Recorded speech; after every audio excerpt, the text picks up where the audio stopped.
Are you ready?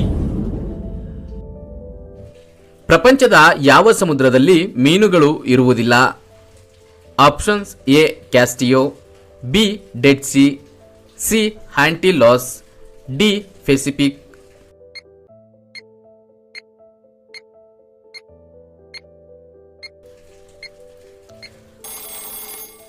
ಸರಿಯಾದ ಉತ್ತರ option B dead C. ಅಗಸೆ ಮಜ್ಜಿಗೆ ಕುಡಿದರೆ ಏನಾಗುತ್ತದೆ?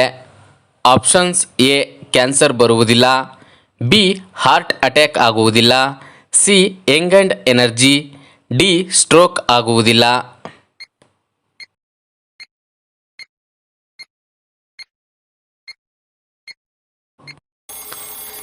ಸರಿಯಾದ ಉತ್ತರ ಮೇಲಿನ ಎಲ್ಲವೂ. ವೀಕ್ಷಕರೇ, ಅಗಸೆ ಬೀಜದ ಪ್ರಯೋಜನಗಳನ್ನು ಕೇಳಿದರೆ ಖಂಡಿತ ಹಿಂದೆ ಸೇವನೆ ಮಾಡುತ್ತೀರಿ. ಗುಣವಾಗದ ಕಾಯಿಲೆಗಳಿಗೂ ಅಗಸೆ ಬೀಜಗಳು ಮ್ಯಾಜಿಕ್ ತರಹ ಕೆಲಸ ಮಾಡುತ್ತವೆ. ಎಂತಹ ಕಾಯಿಲೆಗಳಿಗೂ ಇದರಿಂದ ಪರಿಹಾರ ಸಿಗುತ್ತೆ. ಈ ಅಗಸೆ ಮಜ್ಜಿಗೆ ಹೃದಯಕ್ಕೆ ತುಂಬಾ ಒಳ್ಳೆಯದು.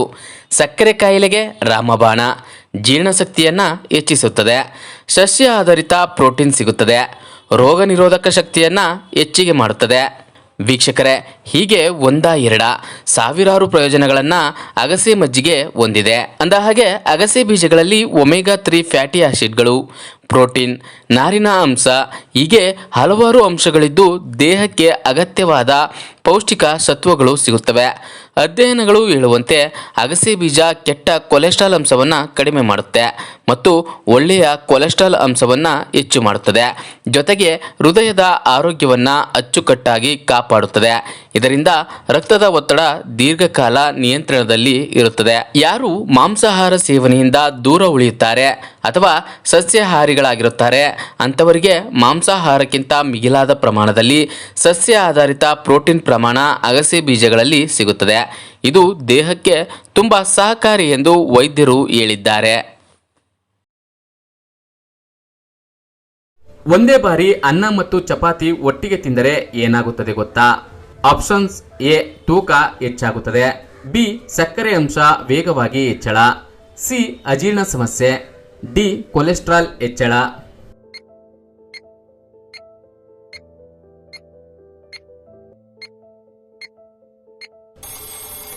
ಸರಿಯಾದ ಉತ್ತರ ಎಲ್ಲವೂ. ವೀಕ್ಷಕರೇ, ಹೆಚ್ಚಿನ ಜನರು ಊಟ ಮಾಡುವಾಗ ಚಪಾತಿ ಒಟ್ಟಿಗೆ ಅನ್ನ ತಿನ್ನುವುದು ಸಾಮಾನ್ಯ.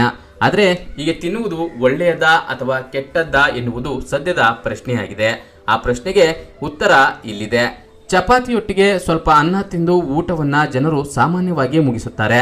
ಆದರೆ ಚಪಾತಿಯೊಟ್ಟಿಗೆ ಅನ್ನ ತಿನ್ನುವುದರಿಂದ ಏನಾಗುತ್ತದೆ ಗೊತ್ತಾ?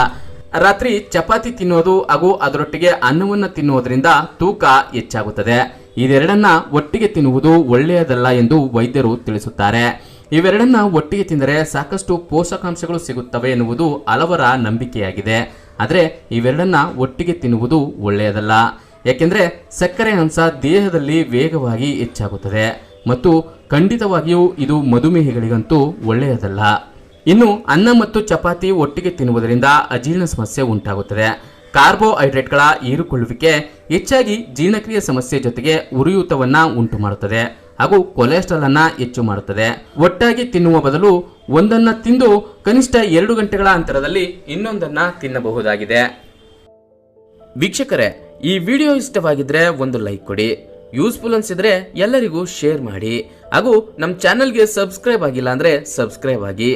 ಎಲ್ಲರಿಗೂ ಧನ್ಯವಾದಗಳು.